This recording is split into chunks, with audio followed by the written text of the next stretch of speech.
Hello guys, आज चाहिँ मैले सुकुटीको रेसिपी लिएर आएको छु।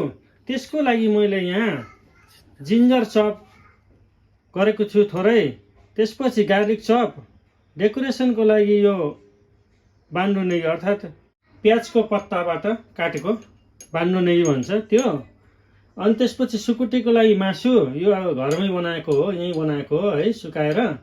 त्यसपछि रेड ओनियन, क्याप्सिकम, यो पनि स्लाइस कट, थोरै टमाटरको स्लाइस कट, त्यसपछि यो चाहिँ लच्छा जिन्जर र ग्रिन चिल्ली स्लाइस। यो चाहिँ ग्रिन चिल्ली चाहिँ स्वाद अनुसार राख्नु होला, आफ्नो पिरो कति खानुहुन्छ त्यही अनुसार। त्यसपछि मैले यसलाई त्यो साइडमा राख्ने छु। साइडमा राखिसकेपछि अब मैले चाहिँ यसमा बनाउन सुरु गर्छु है त।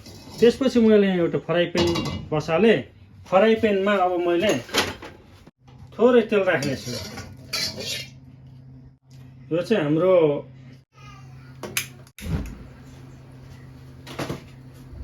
मटनलाई फ्राई गर्नको लागि है, त्यसको लागि एकछिन फ्राई गर्नु पर्यो। यो चाहिँ टोटल्ली रोस्ट मतलब सुकेको छैन, ठिक्क सुकाएको छु, किनभने खाँदाखेरि धेरै चाम्रो हुन्छ, त्यही भएर यसलाई ठिक्क सुकाएको भएर एकछिनको लागि त्यहाँ चाहिँ मैले तेलमा चाहिँ फ्राई गर्नेछु।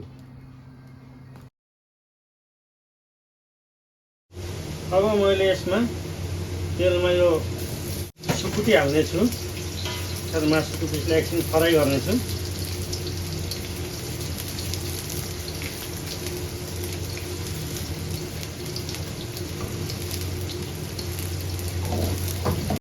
एकछिन मजाले रातो बनाएर भुट्नुहोस् है। मैले चाहिँ यतिको भएपछि यो तेललाई तार्दिन्छु। सुकुटीलाई मैले तारिसकेँ है। अब चाहिँ मैले यसमा तारिसकेपछि मैले यसमा थोरै तेल खनाउने छु।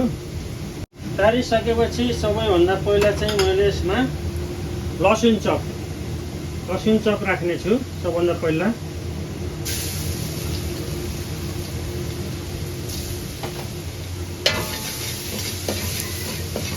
लसुन चप राखिसकेपछि लगत्तै मैले यसलाई जिन्जर चप राख्नेछु, अर्थात् अदुवाको चप।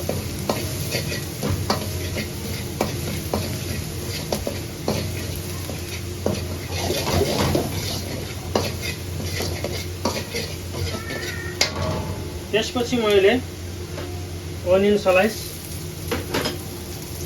राख्नेछु र एकछिन सटे गर्नेछु है त।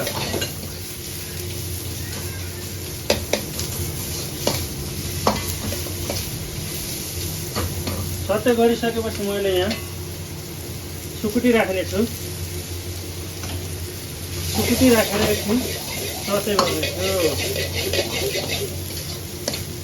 मैले भेजिटेबल धेरै फ्राई गर्दिनँ, मजाले सुकुटीसँग पाक्छ है।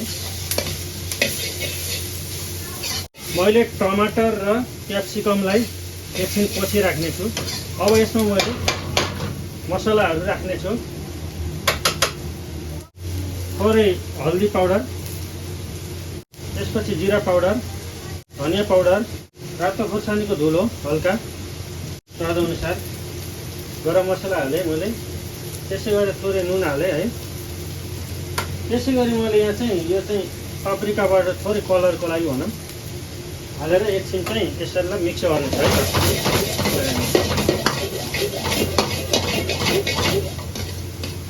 यति हालिसकेपछि मैले यसमा अब बल्ल क्याप्सिकम स्लाइस र टमाटर स्लाइस राख्नेछु र मजाले एकछिन चलाउनेछु।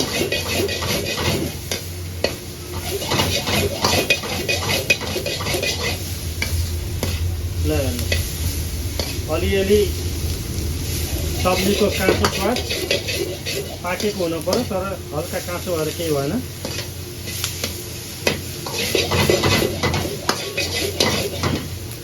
हल्का अमिलो कम पर्न सक्छ, त्यसैले मैले चाहिँ यहाँ हल्का लेमन जुस र हल्का सोया सस टेस्टको लागि, सोया सस नराख्दा नि हुन्छ, केही फरक पर्दैन है।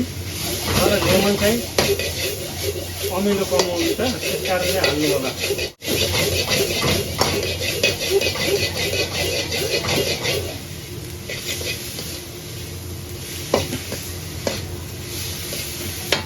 यति गरेपछि हाम्रो सुकुटी रेडी भयो। ल हेर्नुहोस् मजाको भयो।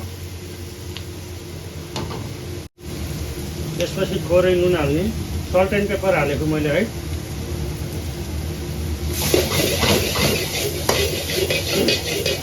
नुन नपुगेको भएर सल्ट एन्ड पेपर हालेको। ल हेर्नुहोस् त अब कस्तो राम्रो बन्यो। अब यसलाई चाहिँ मैले एउटा प्लेटमा राख्ने छु है त। बन्द गरेँ मैले सुकुटीलाई। अब मैले सुकुटीलाई यो प्लेटमा है, साइडको प्लेटमा राख्ने छु यहाँ है।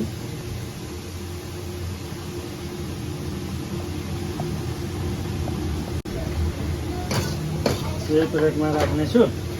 त्यसमा ल हेर्नुहोस् यस्तो मजाको सुकुटी ठाउँ लाग्ने।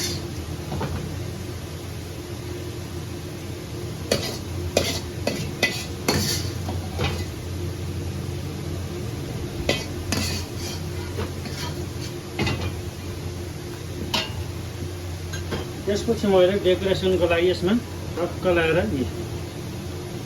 अदुवाको लच्छा, हल्का हरियो खुर्सानी, 6 वन धनियाँ नि राख्नु होला।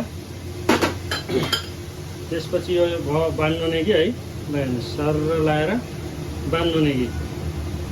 अब यसरी हालेर मजाले अब ल हेर्नुहोस् कस्तो मजाको छ, ठाउँ लाग्नु छ नि त। ल हेर्नुहोस् गाइज, आजको सुकुटी तपाईँलाई कस्तो लाग्यो? यदि भिडियो मन पर्यो भने लाइक, कमेन्ट, सेयर र सब्सक्राइब गर्नु होला र नजिक हुनुहुन्छ भने खाना पनि आउनु होला है त। Okay bye. अब अर्को भिडियोमा भेट गरौँला।